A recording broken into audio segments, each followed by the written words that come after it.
Ada begitu banyak cara untuk membuat pesawat terbang lebih aman. Misalnya, pesawat bisa memiliki kursi pelontar sehingga setiap penumpang bisa diselamatkan. Namun pada kenyataannya hal ini jauh lebih sulit daripada kedengarannya. Jika ada kursi pelontar, perjalananmu akan sangat berbeda. Semua orang harus diikat ke kursi dengan tali pengaman untuk memastikan mereka tidak akan terjatuh. Kemudian kamu harus mengenakan masker oksigen sepanjang penerbangan. Keadaan darurat dapat terjadi kapan saja. Kemudian, lontaran itu sendiri merupakan tekanan besar pada tubuh. Bahkan pilot pesawat tempur yang sudah siap secara fisik masih bisa mengalami cedera parah. Bagi orang biasa, proses ini tidak akan aman. Jadi betapapun kerennya kedengarannya, kursi pelontar tidak terlalu praktis dan sebenarnya cukup berbahaya. Oke, setidaknya pesawat bisa memiliki parasut untuk setiap penumpang. Tapi ini juga tidak akan terlalu berguna. Parasut hanya terdengar seperti bisa menyelamatkan banyak nyawa. Pertama, memiliki parasut tidaklah efisien. Parasut mahal dan berat. Jadi pesawat perlu membakar lebih banyak bahan bakar saat terbang jika ada parasut di dalamnya. Namun, semua itu akan sepadan jika parasut dapat membuat perbedaan nyata bagi keselamatan manusia. Tapi ternyata tidak. Pesawat komersial tidak dirancang sedemikian rupa sehingga aman untuk melompat keluar dari pesawat, terutama dengan beberapa ratus orang di dalamnya. Selain itu, penumpang tidak dilatih untuk menggunakannya. Bayangkan ada keadaan darurat, pesawat jatuh, dan 200 orang mencoba berurusan dengan parasut untuk pertama kalinya dalam hidup mereka. Pasti akan sangat kacau. Terakhir, tidak aman untuk melompat dari ketinggian yang diterbangi pesawat. Jadi, masker oksigen, rompi pelampung, dan perahu adalah peralatan penyelamat terbaik, dan setiap pesawat memilikinya. Kamu tahu mesin besar yang ada di bawah sayapnya? Ya, lihatlah, mesin itu sama sekali tidak terlihat aman. Burung bisa terseret dan itu benar. Dan itu benar-benar terjadi. Setidaknya mereka bisa memasang jeruji di depan bagian yang berputar untuk mencegah burung masuk ke sana. Ternyata mesin-mesin itu menarik udara dalam jumlah yang sangat besar. Dan ini sangat penting bagi mesin untuk bekerja dengan baik. Semakin banyak udara yang ditelan, semakin banyak udara yang dikompresi, dicampur dengan bahan bakar, dan dibakar. Dan kemudian, lebih banyak lagi udara yang didorong keluar dari sisi lain, menjaga pesawat tetap melaju. Sebuah penutup di bagian depan akan menjadi penghalang, secara signifikan mengurangi aliran udara yang sangat penting untuk kerja mesin yang tepat, dan ini akan membahayakan penumpang. Tapi hei, jangan terlalu kecewa, burung terbang jauh lebih rendah daripada pesawat, jadi mereka hanya berada dalam bahaya selama beberapa menit di awal penerbangan, saat pesawat mendaki ketinggian, dan pada akhirnya saat pesawat mendarat.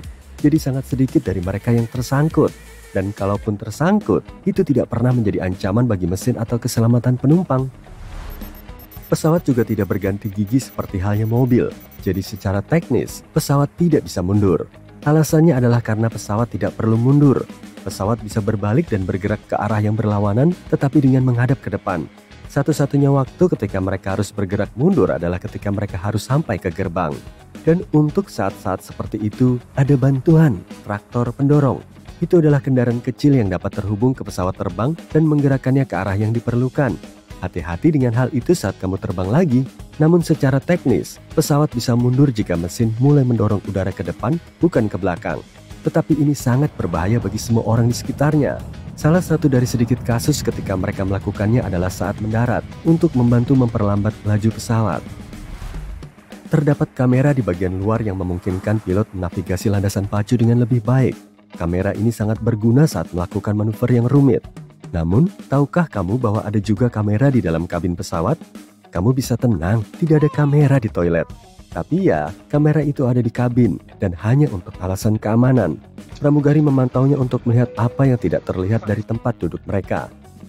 Tentu saja, pramugari dapat memeriksa semuanya hanya dengan berjalan menyusuri kabin, dan itulah yang sering mereka lakukan. Jadi, kamera sebagian besar digunakan saat lepas landas dan mendarat ketika semua orang, termasuk pramugari, seharusnya duduk karena itu adalah tahap paling berbahaya dalam penerbangan. Perhatikan bahwa pada tahap inilah aturannya sangat ketat. Semua perangkat elektronik harus dimatikan atau dalam mode pesawat, dan perangkat elektronik yang besar harus disimpan.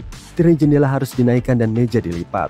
Kursi harus diletakkan dalam posisi tegak, sabuk pengaman harus dipasang, dan seterusnya.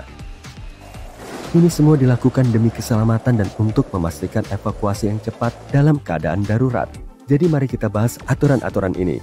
Mode pesawat pada perangkat elektronik penting untuk memastikan bahwa sinyal yang dipancarkan perangkat tidak mengganggu sistem elektronik pesawat. Jika mengganggu, mereka akan memblokir frekuensi radio yang dibutuhkan pilot untuk mendapatkan instruksi. Apakah kamu ingat bunyi klik yang dihasilkan speaker tepat sebelum ponsel menerima panggilan jika kedua perangkat berdekatan? Ini adalah suara yang mungkin didengar oleh pilot saat berkomunikasi dengan kontrol lalu lintas udara.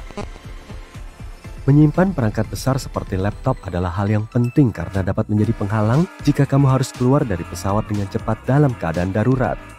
Semua jalur harus dibuat sekosong mungkin. Inilah mengapa semua barang harus disingkirkan, kursi diluruskan, dan meja dilipat. Seharusnya tidak ada yang menghalangi jalan siapapun. Dan yang terakhir, tirai jendela. Lampu di pesawat juga dimatikan. Kedua hal tersebut dilakukan untuk membuat matamu terbiasa dengan cahaya alami di luar pesawat. Bayangkan, saat itu malam hari ada keadaan darurat yang terjadi, dan lampu yang tadinya menyala tiba-tiba mati. Orang-orang harus mengungsi secepat mungkin, tetapi mata mereka belum terbiasa dengan kegelapan, dan mereka tidak dapat melihat apapun. Ini akan memperlambat semua orang. Jika lampu di dalam dipadamkan, orang akan terbiasa dengan kegelapan dan akan dapat mengungsi lebih cepat. Hal yang sama berlaku untuk tirai jendela.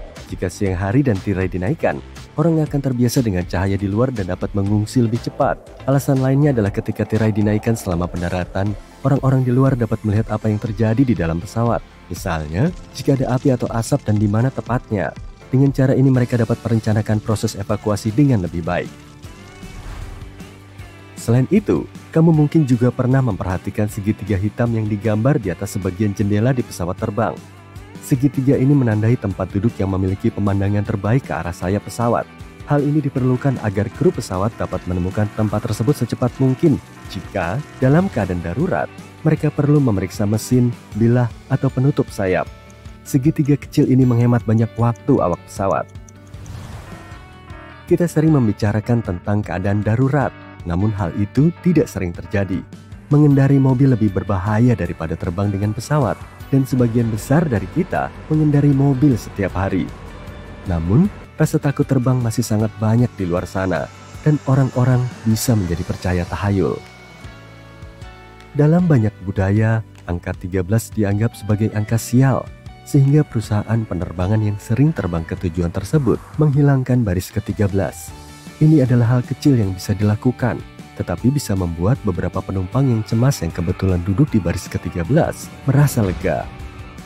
Dalam budaya lain, seperti di Italia dan Brasil, 17 adalah angka sial, dan beberapa pesawat menghilangkan baris 13 dan 17.